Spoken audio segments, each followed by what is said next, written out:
fakta terbaru 3 jet tempur canggih ini akan tiba di Indonesia pertengahan 2026.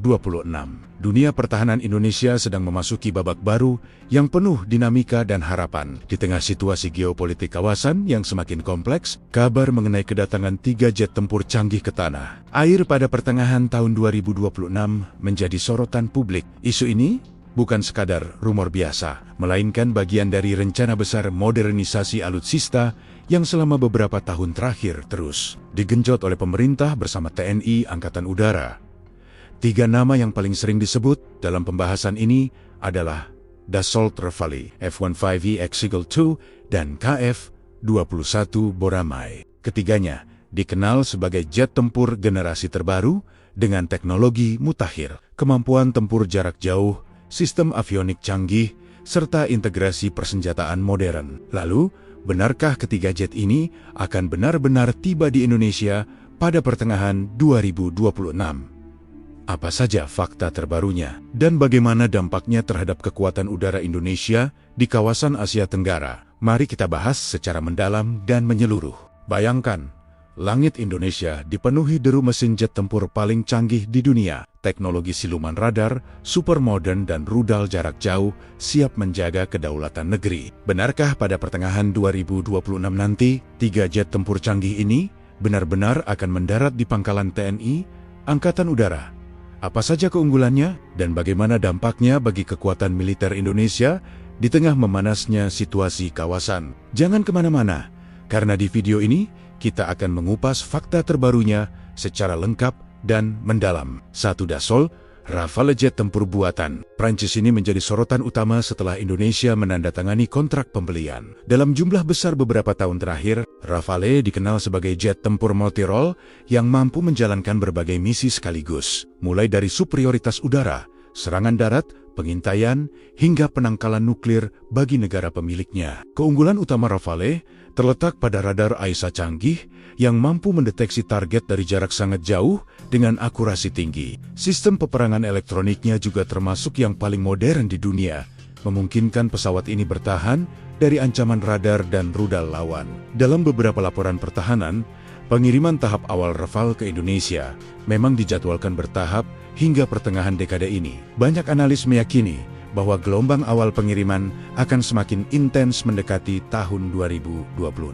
Jika benar tiba sesuai jadwal, Rafale akan memperkuat tulang punggung kekuatan tempur TNI Angkatan Udara, menggantikan sejumlah armada lama yang sudah memasuki usia operasional panjang.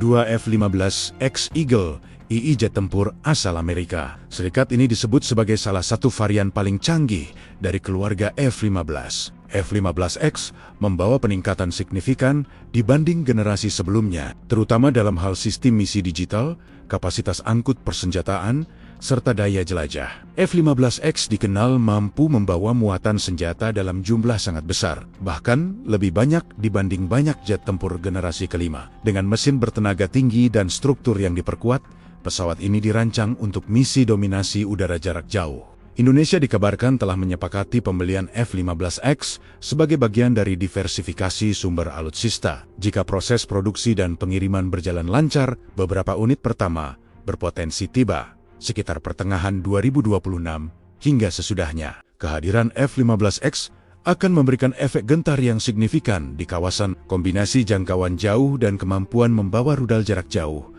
akan memperluas payung pertahanan udara nasional. 3 KF-21 Boramae. KF-21 Boramae merupakan hasil kerjasama industri pertahanan Korea Selatan dengan mitra internasional. Indonesia sendiri terlibat dalam program pengembangannya sejak tahap awal melalui skema kolaborasi. Jet ini digadang-gadang sebagai pesawat tempur generasi 4,5 dengan beberapa fitur mendekati generasi 5. Desainnya mengusung teknologi radar canggih dan kemampuan integrasi senjata modern. Walau masih dalam tahap pengembangan dan uji terbang beberapa tahun terakhir, program ini menunjukkan progres signifikan. Banyak pihak memperkirakan produksi massal akan meningkat menjelang pertengahan dekade, membuka peluang bagi Indonesia menerima unit sesuai porsi kerjasamanya. Jika KF-21 benar-benar masuk jajaran TNI Angkatan Udara, maka Indonesia tidak hanya menjadi pengguna, tetapi juga bagian dari rantai produksi dan transfer teknologi yang bernilai strategis jangka panjang. Dampak strategis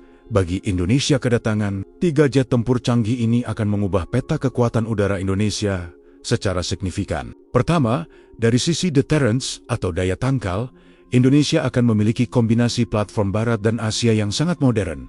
Ini memberi fleksibilitas dalam strategi pertahanan. Kedua, modernisasi ini meningkatkan interoperabilitas dengan negara mitra dalam latihan bersama. Ketiga, transfer teknologi dari kerjasama seperti KF21 berpotensi mendorong kemandirian industri pertahanan nasional.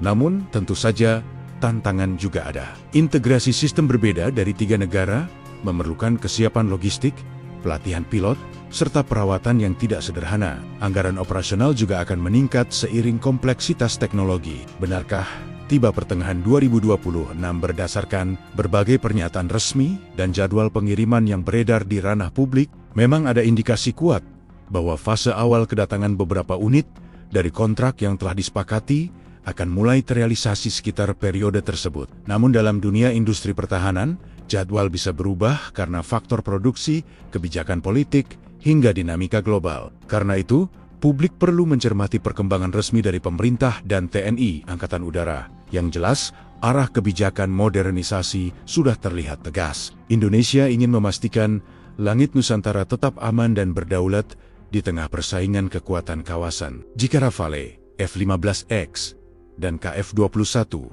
benar-benar hadir dalam waktu berdekatan, maka Indonesia akan memasuki era baru kekuatan udara yang jauh lebih modern dan disegani. Kombinasi teknologi Eropa, Amerika, dan Asia Timur akan menjadi fondasi pertahanan udara yang kuat untuk menghadapi berbagai potensi ancaman. Kini pertanyaannya kembali kepada kita sebagai warga negara. Apakah langkah modernisasi ini sudah tepat untuk menjaga kedaulatan Indonesia? Bagaimana menurut Anda tentang kedatangan 3 jet tempur canggih ini di pertengahan 2026? Apakah ini akan membuat posisi Indonesia semakin kuat di kawasan Asia Tenggara?